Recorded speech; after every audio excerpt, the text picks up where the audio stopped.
Crews who work to remove or stop the spread of graffiti in Colorado Springs want everybody to know there's been an unusual increase in that crime. Yeah, it showed up with the start of the new year. Bill Folsom caught up with removal crews today. He's back with a look at some of the strategies to counter the crime. Bill. Yeah, graffiti happens so often in Colorado Springs. There's a team out removing it 5 days a week. They track data like how often the crime is reported. Over the New Year's weekend, they got close to 4 times of what's typical.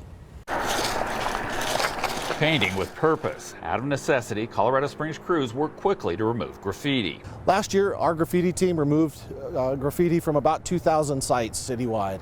Words, pictures, if it's painted without permission, it's called a tag. Typically what we're looking at is unwanted paint on surfaces. So it might look very artistic, it might be very appealing, but if the property owner doesn't want it or if it's on public property, then we're going to remove it. From the 2,000 locations last year, there were close to 9,000 tags across the city.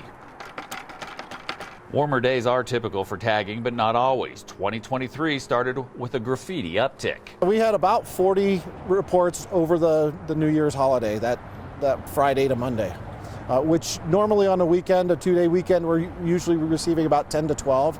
So that was definitely a noticeable increase. The city's Neighborhood Services Division is very open about its strategy to counter graffiti. By removing it quickly, without letting people see that it's there, it reduces the chances that it's going to come back. They also take pictures to document the tags, along with witness accounts and other evidence that leads to arrests. Over the last few years, we've gotten about a dozen arrests for vandalism. Graffiti removal happens 5 days a week. It's done with donated paint. Some days it's a couple workers. Then there's a surge like this week. Extras are added. Community members who report graffiti are also an essential part of the team.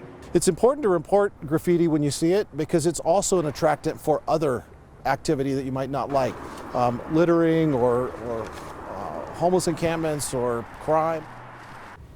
And as you saw, there is a hotline you can call, but the GoCOS app is best. With it, pictures and locations can be included.